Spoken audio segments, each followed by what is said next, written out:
నమస్తే. Big breaking news. Telangana రాష్ట్రంలో MLA కోట MLC elections ఉన్నాయి.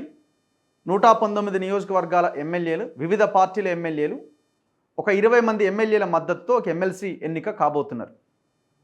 ఈ ఎమ్మెల్యే కోట ఎమ్మెల్సీ ఎలక్షన్స్లో ఈ ఎమ్మెల్సీలు 4 కాంగ్రెస్కి వచ్చే అవకాశం ఉంది, 1 బీఆర్ఎస్కి వచ్చే అవకాశం ఉంది, వాళ్ళ సంఖ్యా బలాన్ని బట్టి. సో ఇప్పుడు ముఖ్యంగా ఈ 4 కాంగ్రెస్ ఎమ్మెల్సీలు ఎవరు కాబోతున్నారు అనేది చర్చ. ఇక్కడ పెద్దగా ఎలక్షన్ ఖర్చు లేదు, ఇంకోటి లేదు, ఈజీగా ఎమ్మెల్సీ అయిపోతారనమాట, ఒకవేళ పార్టీ సహకారము, పార్టీ నిర్ణయించిన వాళ్ళకి. సో దీనికోసం హోరాహోరీ ఫైట్ నడుస్తున్నది. అయితే ఈ మధ్యకాలంలో రకరకాలుగా పేర్లు వస్తూ ఉన్నాయి. ఈ పేరు, ఆ పేరు, యువతకే ప్రాధాన్యం అని ఒకరు, ఈయన ఉన్నాడని, ఆయన ఉన్నాడని. కానీ కాంగ్రెస్ పార్టీ రాష్ట్ర స్థాయి నాయకులు చాలా క్లియర్గా ఉన్నారు, వాళ్ళ పార్టీ హైకమాండ్ కూడా చాలా క్లియర్గా ఉన్నది. ఈ పేపర్లో వచ్చే పేర్లన్నీ కూడా ఉత్తయే, 1-2 మినహాయిస్తే. సో మన దగ్గర మనకు తెలిసిన ఒక ఇంటర్నల్ సోర్స్తో మనం ఈ వీడియో చేస్తూ ఉన్నాం. నాకున్న సమాచారం ప్రకారం దాదాపుగా అద్దంకి దయాకర్ పేరు ఖరారైపోయింది. 99.9999%. ఒకవేళ ఏదన్నా చివరి నిమిషంలో ఏమైనా అటు ఇటు అయితే చెప్పలేం, కానీ దాదాపుగా అద్దంకి దయాకర్కి ఎమ్మెల్సీ ఇవ్వాలి, ఎమ్మెల్యే కోట ఎమ్మెల్సీ ఇవ్వాలని దాదాపుగా డిసైడ్ అయినట్టుగా తెలుస్తున్నది. మరి అద్దంకి దయాకర్ కాకుండా ఇంకా 3 ఉన్నాయి. ఇక 3 ఎవరికి ఇస్తారు? రకరకాల పేర్లు వస్తున్నాయి. సామా రామ్మోహన్ రెడ్డి పేరు వచ్చింది. యువకులకు ఎక్కువగా ప్రాధాన్యం ఇస్తారు, దాంట్లో భాగంగా సామా రామ్మోహన్ రెడ్డి అన్నారు. బీసీల నుంచి చరణ్ కౌశిక్ యాదవ్ పేరు వినిపించింది, కొనగాల మహేష్ పేరు ఏదో వినిపించింది, పున్నా కైలాష్ నేత పేరు వినిపించింది. ఇట్లా చాలామంది నాయకుల పేర్లు తెర మీదకి వచ్చినాయి. అంటే అప్కమింగ్ లీడర్స్ అండ్ కొట్లాడుతున్న లీడర్స్, వీళ్ళెవ్వరి పేర్లు లేవు. ఇక్కడి నుంచి మరి మీకేమన్నా లిస్ట్లో ఈ పేరుంది, ఇగో ఈ పేరు నీదే అని ఏదన్నా తప్పుడు పేపర్ ఏమన్నా మీకు చూపించిర్రా, లేకపోతే ఏమో తెలియదు. కానీ హైకమాండ్ దగ్గర జరుగుతున్న డిస్కషన్లో నేను చెప్తున్న ఈ ఏ పేర్లు లేవు. ఏ పేర్లు ఉన్నాయి? ఒకటి మాత్రం దాదాపు కన్ఫామ్ చేయొచ్చు, ఏంటంటే ఈ 4 ఎమ్మెల్సీస్లో అద్దంకి దయాకర్కి దాదాపుగా కన్ఫామ్ అయినట్టుగా కనిపిస్తోంది. విషయం ఏంటంటే ఈసారి కూడా అద్దంకి దయాకర్కి ఇవ్వకపోతే పార్టీ ఇజ్జత్ పోయేటట్టుంది అని చెప్పి ఎస్సీ కోటాలో దయాకర్ పేరును కన్ఫామ్ చేసినట్టుగా మనకి క్లియర్ ఇన్ఫర్మేషన్ ఉంది. ధృవీకరిస్తున్నారు దాన్ని పార్టీ లీడర్లు కూడా కొంతమంది. అండ్ ఇంకా ఎస్సీ కోటాలో ఇది, అండ్ ఇక్కడ ఆలోచిస్తున్నది ST quota and OC quota. Congress high command ఆలోచన ఏంటంటే మరి బీసీలకు ఇవ్వాలన్నా వద్దా?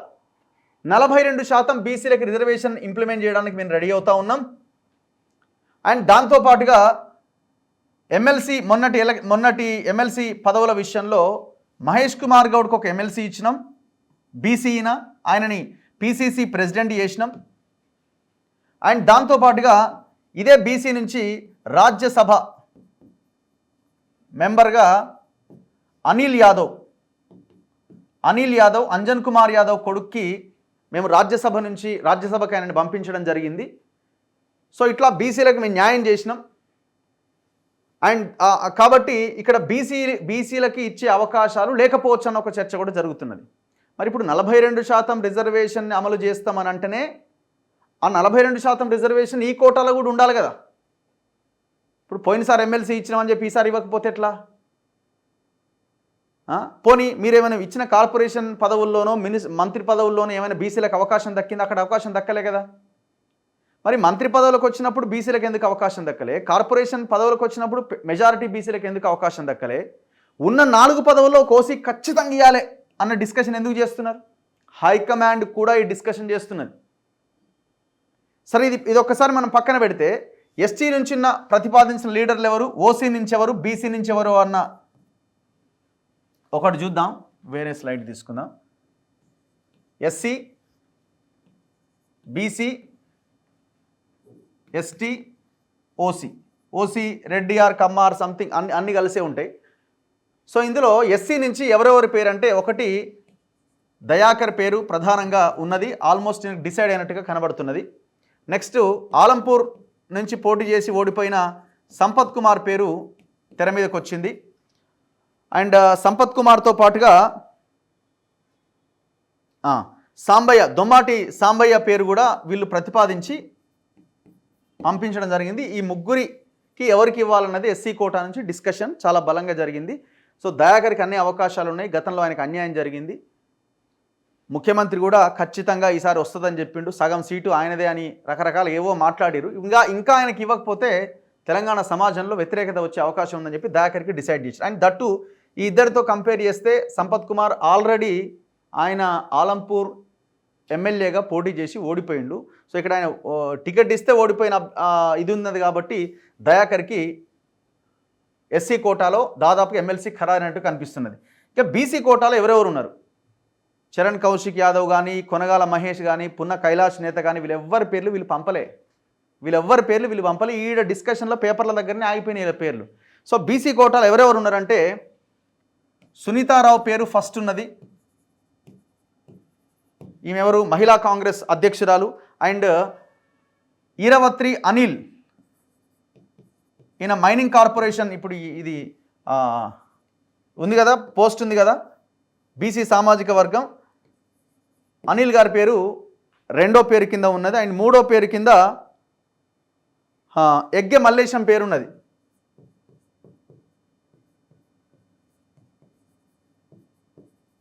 ఈ ముగ్గురు కాకుండా వేరే ఏ పేరు హైకమాండ్ దగ్గర లేదు. అసలు ఆ డిస్కషనే లేదు. మిగతా వాళ్ళకి వీళ్ళకి వస్తుందని డిస్కషన్ లేదు. ఈ ముగ్గురులో వస్తుందా రాదా అని అంటే అసలు బీసీలకి ఈసారి ఇవ్వద్దు అన్న ఆలోచనలోనే డిస్కషన్ జరుగుతున్నాయట. ఎందుకంటే నేను ఇంతకుముందు చెప్పిన కదా ఈక్వేషన్, ఆల్రెడీ రాజ్యసభ అనిల్ యాదవ్కి ఇచ్చేసినాం, ఎమ్మెల్సీ మహేష్ కుమార్ గౌడ్కి ఇచ్చినాం. కాబట్టి ఈసారి బీసీకి ఎమ్మెల్సీగా అవకాశం లేకుండా ఎస్సీకి ఒకటి, ఎస్టీకి ఒకటి, ఓసీకి ఒకటి ఇవ్వాలన్న ఆలోచన చేస్తున్నారట. ఒకవేళ ఎస్సీకి ఇస్తే మాలమాదిగలది ఏమైనా ఇది చేయొచ్చు, లేదంటే ఇద్దరు ఓసీలకు ఇవ్వచ్చు, లేదంటే ఒక బీసీకి ఇస్తే ఇచ్చే అవకాశం ఉండొచ్చు. ఇప్పుడు మహేష్ కుమార్ గౌడ్ లాంటి వాళ్ళు పట్టుబడుతున్నారట, ఖచ్చితంగా బీసీకి ఇవ్వాల్సింది, ఇవ్వకపోతే ఆగమవుతాం. ఆల్రెడీ మనం అక్కడ 42% రిజర్వేషన్ అని పెద్ద మాటలు మాట్లాడుతున్నాం. ఇప్పుడు ఆ 42% రిజర్వేషన్ ఒకవైపున రిజర్వేషన్ అంటూ ఇక్కడ మనం ఆ బీసీలకు కేటాయించకపోతే ఆగమైపోతాం, ఎంత చేసినా కూడా అవకాశం ఉండదు, ఇబ్బంది అవుతుందని చెప్తే ఆలోచిస్తున్నారట. మరి ఎంతవరకు ఈ బీసీలకు అవకాశం దక్కుతుందో చూడాలి. అండ్ నెక్స్ట్ ఎస్టీ కోటాలో ప్రధానంగా ఫస్ట్ పేరు బెల్లయ్య నాయక్ పేరు వినిపిస్తూ ఉన్నది. ఈయన ట్రైకార్ కార్పొరేషన్ చైర్మన్గా కొనసాగుతున్నారు. మొన్న ఆయనకు ఆ పదవి ఇవ్వడం జరిగింది. చాలా దారుణం, ఎందుకంటే ఆయన ఐడియాలజీ బేస్లో కానీ అండ్ పార్టీ పరంగా చూసినా గతంలో ఆయన ఏఐసిసి ఈ గిరిజన ఆదివాసీ వైస్ చైర్మన్గా కూడా ఆ పార్టీకి పనిచేయడం జరిగింది. So senior leader Rahul Gandhi, ఇట్లా ఈ పార్టీ హైకమాండ్ చాలా దగ్గరగా ఉన్న లీడరు. ప్రతి సందర్భంలో ఆయన పేరు ప్రతి లిస్టులో ఉంటుంది, బెల్లయ్య నాయక్ పేరు, కానీ పదవి మాత్రం రాదు. ఈ సోకాల్డ్ ఇక్కడ ఉన్న లీడర్లు ఏదో రకంగా అడ్డుకుని ఆయనకి రాకుండా చేస్తున్నారు. ఆయన ఖచ్చితంగా ఎమ్మెల్సీ ఇవ్వాల్సిన అవసరం ఉంది. ఆయన పేరు ఒకటి వినిపిస్తున్నది. జానారెడ్డి ప్రతిపాదించిన శంకర్ నాయక్ పేరు ఒకటి సెకండ్ ప్లేస్లో ఉన్నది. జానారెడ్డి ఆయనకు శంకర్ నాయక్ ఇవ్వాలని పట్టుబడుతున్నారు. అండ్ మూడోది విజయాబాయి పేరు, పొంగులేటి శ్రీనివాసరెడ్డి ఈమెకి ఇవ్వాలి అన్నది ఆయన పట్టుబడతా ఉన్నారు. విజయాబాయి పేరు ఎస్టీ కోటాలో ఈ ముగ్గురులో ఎవరికి ఇవ్వాలి అన్న డిస్కషన్ జరుగుతున్నది. ఒకవేళ పొంగులేటి, జానారెడ్డి వీళ్ళ ఇన్ఫ్లుయెన్స్ పనిచేస్తే కింద ఉన్న ఇద్దరిలో ఎవరో ఒకరికి రావచ్చు. అంటే ఇప్పటి వరకు ఉన్న డిస్కషన్ గురించి చెప్తున్నాను నేను. కొత్తగా ఏమైనా పేర్లు యాడ్ అయ్యి తర్వాత ఏమైనా అయితే మరి చెప్పలేం. కానీ ఇక నెక్స్ట్ ఓసీల విషయానికి వద్దాం. ఇది చాలా ఇంపార్టెంట్. ఇది ఓసీల విషయానికి వస్తే ప్రధానంగా దాదాపుగా ఏం చెప్తున్నారంటే వేం నరేందర్ రెడ్డికి అయిపోయింది అని చెప్తున్నారు. వేం నరేందర్ రెడ్డికి దాదాపుగా కన్ఫామ్ అయింది. ఇంకా రేవంత్ రెడ్డో లేకపోతే ఇంకో రకంగానో ఆయన కోటాలో వేం నరేందర్ రెడ్డికి వచ్చేసింది, దాదాపుగా ఖరారైనట్టే అని చెప్తున్నారు. కానీ ఇది క్లారిటీ అయితే లేదు. నెక్స్ట్ జీవన్ రెడ్డి గారి పేరు వినిపిస్తున్నది. జగిత్యాల జీవన్ రెడ్డి, ఆయన లాస్ట్ టైం ఎమ్మెల్యేగా ఎంపీగా పోటీ చేసి ఓడిపోవడం జరిగింది. దాని తర్వాత ఆ జగిత్యాల్లో సంజయ్కి జీవన్ రెడ్డికి మధ్య ఆ క్యాడర్కి మధ్య కూడా పచ్చగడ్డ వేస్తే భగ్గుమంటున్నది. మొన్న జరిగిన ఎమ్మెల్సీ గ్రాడ్యుయేట్ ఎలక్షన్లో మొన్నటి వరకు ఆయన ఎమ్మెల్సీగా ఉండే, ఆయన పదవి కాలం పూర్తయిన తర్వాత జరిగిన ఎలక్షన్, ఆయనకు అక్కడ టికెట్ ఇవ్వలేదు. కాబట్టి నాకు ఈసారి ఖచ్చితంగా ఎమ్మెల్యే కోటాలో ఎమ్మెల్సీని చేయాలని ఆయన పట్టుబడుతున్నారు. నెక్స్ట్ కమ్మ సామాజిక వర్గానికి చెందిన కుసుమ కుమార్ పేరు వినిపిస్తున్నది. అయితే ఇక్కడ ఈ కుసుమ కుమార్ కమ్మ సామాజిక వర్గంలో ఉన్న ఈక్వేషన్ ఏంటి అంటే ఇదే రాజ్యసభ విషయంలో రేణుకా చౌదరికి ఆల్రెడీ గతంలో రాజ్యసభ సీట్ ఇవ్వడం జరిగింది రీసెంట్గా మొన్న. సో కమ్మ కోటాలో ఆమెకి ఇది ఇచ్చారు కాబట్టి సో ఇక్కడ ఆయనకు అవకాశం ఉండకపోవచ్చు అంటున్నారు. మరి చూడాలి ఏం ఏం జరుగుద్ది అన్నది. ఎందుకంటే ఒకవేళ వేం నరేందర్ రెడ్డికి ఇచ్చి మళ్ళా ఇంకొకరికి ఓసీకి ఇవ్వడానికి అవకాశం లేదు, ఇద్దరు ఓసీలోకి ఇవ్వడానికి అవకాశం లేదు, ఒకటే ఉంటుంది. అయితే వేం నరేందర్ రెడ్డి లేకపోతే జీవన్ రెడ్డి లేకపోతే కుసుమ కుమార్. మరి ఇప్పుడు మంత్రి పదవుల్లో మీరే ఉన్నారు, కార్పొరేషన్ చైర్మన్లు మీవే, ఉన్న ఎమ్మెల్సీల్లో శాసన మండలిలో మీరే ఉన్నారు. మరి ఇక్కడ ఓసీ ఒకరు లేకపోతే ఏమా ఈసారి? లేదు ఖచ్చితంగా పెట్టాల్సిందే. ఏ ఏ పదవులు ఇవ్వాలన్నా ఫస్ట్ ఓసీతోనే స్టార్ట్ చేయాలి, రెడ్లు ఉండాల్సిందే తప్పకుండా.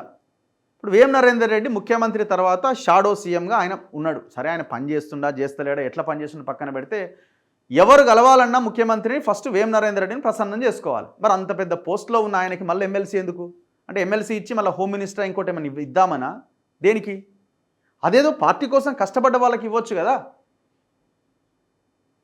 ఆయన పార్టీ కాదు, ఐడియాలజీ బేస్ కాదు, కాంగ్రెస్ సిద్ధాంతం కాదు, ఇంకోటి ముఖ్యమంత్రి పక్కన ఉన్నాడు, ముఖ్యమంత్రికి దగ్గర అన్న ఒక్కటి తప్పితే ఇంకేమన్నా ఉన్నదా? అసలు నేను అంటున్నా, అసలు ఈ ఈ ఈ ఈ దఫాలో మీరు ఓసీలు ఆల్రెడీ కావాల్సినంత మంది ఉన్నారు కదా, మినిస్టర్లు మీరే, కార్పొరేషన్ పదవులు మీవే, మళ్ళీ ఈసారి కూడా దేనికోసం? ఇంకొక వైపున 42% రిజర్వేషన్ అని అంటున్నారు కదా, మేమే ఇస్తాం సీట్లు అని అంటున్నారు కదా, లోకల్ బాడీస్లో మేము ఇస్తాం 42% టికెట్లు మేము ఇస్తామని చెప్తున్నారు కదా. మరి ఇక్కడ ఎందుకు ఇయ్యరు ఆ టికెట్లు? ఎమ్మెల్యే కోట ఎమ్మెల్సీ ఎలక్షన్లో ఈ 42% ఇక్కడ ఎందుకు ఫాలో అవ్వరు? చివరికి ఏడికి పోయిందంటే అసలు ఆ ఒక్కటి కూడా ఎందుకు? మొన్ననే ఇచ్చిన కదా మహేష్ కుమార్ గౌడ్కి ఎమ్మెల్సీ అన్ని, అనిల్ కుమార్ యాదవ్కి రాజ్యసభ ఇచ్చినాం కదా అని మాట్లాడుతున్నారట. ఇంత దుర్మార్గం ఉంటుందా? సో ఇప్పుడు ఏం జరుగుద్ది అన్నది చూడాలి. మనకున్న ఇప్పటివరకు ఇన్ఫర్మేషన్ ప్రకారం అయితే దయాకర్కి కన్ఫర్మ్ అయినట్టుగా తెలుస్తున్నది. ఇవాళ సాయంత్రమో రేపో ప్రకటన వస్తుంది. నేను అనుకుంటున్నా ఇక్కడ దయాకరు, ఇక్కడ బెల్లయ్య నాయకు, ఇట్లా ఇక్కడ అనిలు, లేదంటే మహిళా కోటాలో సునీతారావో లేకపోతే ఇంకెవరైనా మహిళకి ఆ రకంగా మీరు ఒక న్యాయం దిశగా ఆలోచించి సామాజిక న్యాయం పాటిస్తే అన్ని వర్గాలకి న్యాయం జరిగినట్టు అవుతుంది. అంటే ఒకటి ఖచ్చితంగా ఒక్కసారి పోటీ చేసిన వాళ్ళు ఓడిపోతే ఎలక్షన్స్లో వాళ్ళకి కొద్ది రోజులు ఆపండి. ఏ అవకాశం రాని వాళ్ళకి అవకాశం కల్పించండి. శాసన మండలి ఇది మంచి ఐడియాలజీతో మంచి డిబేట్స్ చేసే నాయకులు ఆ మండలిలో కూర్చోవాలా. అండ్ ఇక్కడ ఎలాంటి డబ్బుల ఖర్చు లేనటువంటి ఎలక్షన్ ఇది. మీరు అపాయింట్ చేస్తే ఎలక్షన్ అయిపోతుంది. సో అట్టడుగున ఉన్నటువంటి వాళ్ళని అప్లిఫ్ట్ చేసే ప్రయత్నం చేయండి, అట్లాంటి వాళ్ళని. మళ్ళీ ఇందులో డబ్బులు ఉన్న వాళ్ళని, ఇంకా ఒకే సామాజిక వర్గం వాళ్ళని. సో ఇక మరి మిగతా పేర్లు ఎక్కడ బాయ్? ఇప్పుడు చాలామంది పేర్లు వచ్చినాయి మన పేపర్లలో చూసినాం. ఎవరెవరిది సామ రామ్మోహన్ రెడ్డి అన్నారు, చరణ్ కౌశిక్ అన్నారు, పున్నా కైలాష్, ఇవన్నీ ఉత్తయ్యండి. అంటే వీళ్ళు క్యాపబుల్ పర్సన్సే, బాగా పనిచేసే వాళ్ళే, వీళ్ళు మాత్రమే పనిచేస్తున్నారు. కానీ వీళ్ళ పేర్లు ఎందుకు ఉత్తయ్య అంటున్నాడు? వీళ్ళు పంపలే అసలు. అక్కడికి పంపినా ఆ ఫ్లైట్లోనే జింపేసి అవతల పడేసి ఉంటారు, వేరే లిస్ట్ తయారు చేసి ఉంటారు పోతుంటేనే. ఇదంతా పేపర్స్లో ఒక హడావుడి, మీడియాలో ఒక హడావుడి నడిపించి తెర వెనుక పదవులు ఎత్తుకపోయే వ్యవహారం అన్నట్టు ఇదంతా. చూద్దాం ఏం జరుగుద్ది అన్నది. చూస్తూనే ఉండండి మన తొలి వెలుగు.